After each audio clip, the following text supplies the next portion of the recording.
Ya, jadi di video ini saya akan mempresentasikan tentang smartphone price prediction using decision tree algorithm. Uh, Kali ini saya akan mengenalkan nama-nama yang ada di kelompok saya, yaitu Faris Zulfikar dengan NIM A11 2021 13554.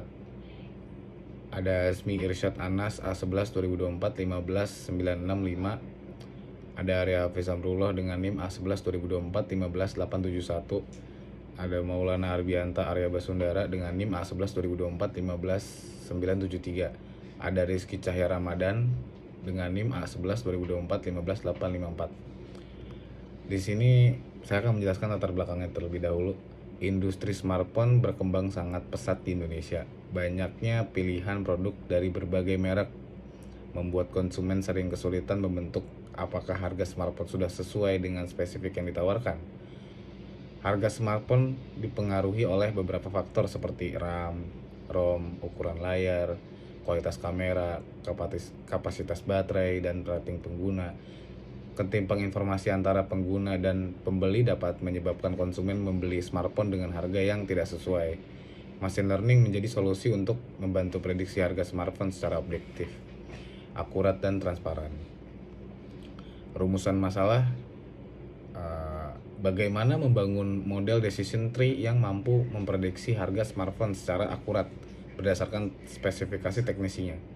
Fitur spesifikasi apa yang paling berpengaruh terhadap penentuan harga smartphone.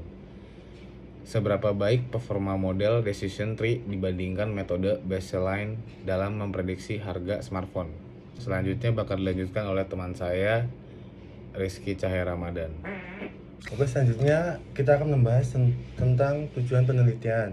Tujuan dari penelitian ini adalah untuk mengembangkan model machine learning berbasis algoritma decision tree yang mampu memprediksi harga smartphone secara akurat berdasarkan spesifikasi teknis yang dimiliki serta menganalisis dan mengidentifikasi fitur-fitur yang paling berpengaruh dalam menentukan harga smartphone, sehingga dapat memberikan pemahaman yang lebih transparan terhadap mekanisme penentuan harga pasar smartphone yang terus berkembang secara global, serta mengevaluasi performa model yang dihasilkan agar dapat digunakan sebagai alat bantu pengambilan keputusan yang objek bagi konsumen maupun pelaku industri.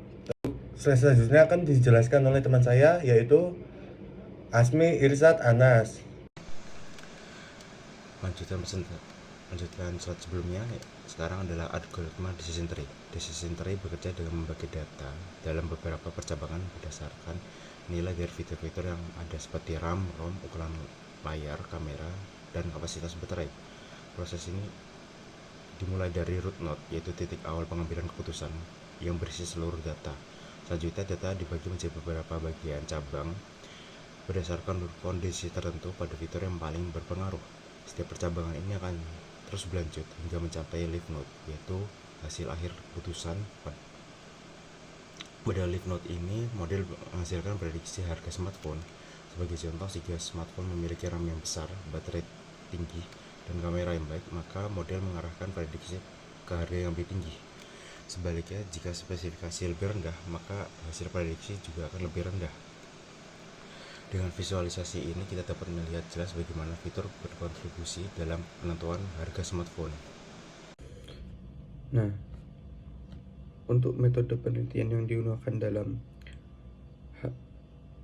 proyek kali ini terdiri dari beberapa tahapan utama. Nah, tahapan pertama adalah data understanding, yaitu memahami karakteristik dataset yang digunakan, termasuk jenis fitur dan hubungan antar variabel. Kemudian tahap kedua ada data pre-processing, yang meliputi proses pembersihan data seperti menangani missing value, mengatasi outlier, serta melakukan normalisasi dan encoding data agar siap digunakan dalam proses modeling. Tahap ketiga adalah pembagian data menjadi data training dan data testing, dan perbandingan 80 dibanding 20, di mana data training digunakan untuk melatih model dan data testing digunakan untuk menguji performa model. Tahap keempat adalah pembangunan model menggunakan algoritma decision tree regressor untuk memprediksi harga smartphone berdasarkan fitur yang tersedia. Nah, tahapan terakhir adalah evaluasi model menggunakan metrik seperti MAE, RMSE, dan R-squared untuk mengukur tingkat akurasi dan performa model yang dihasilkan. Nah, tahap preprocessing. Alurnya dari raw data, kemudian ke missing value handling, kemudian outlier detection, normalization, encoding, dan clean data. Nah, pada tahap ini, proses pertama adalah penanganan missing value, yaitu memastikan tidak terdapat data yang kosong atau tidak lengkap. Kemudian yang kedua ada deteksi penanganan outlier, yaitu data yang memiliki nilai ekstrim dan berpotensi mengganggu kinerja model, maka akan ditangani terlebih dahulu. Nah, yang ketiga, normalisasi fitur numerik agar semua data berada dalam skala yang sebanding. Nah, dengan melakukan preprocessing, data menjadi lebih bersih, terstruktur, dan siap digunakan untuk menghasilkan model yang lebih akurat. Oke, sekarang kita akan masuk ke bagian hyperparameter. Pada tahap ini dilakukan hyperparameter tuning untuk mendapatkan model decision tree yang optimal. Hyperparameter tuning bertujuan untuk mencari kombinasi parameter terbaik agar model dapat menghasilkan prediksi yang lebih akurat. Beberapa parameter yang diuji antara lain max deep untuk mengatur kedalaman pohon, min sample split untuk menentukan jumlah minimum data agar suatu node dapat dibagi, dan min sample sleeve untuk menentukan jumlah minimum data pada node akhir.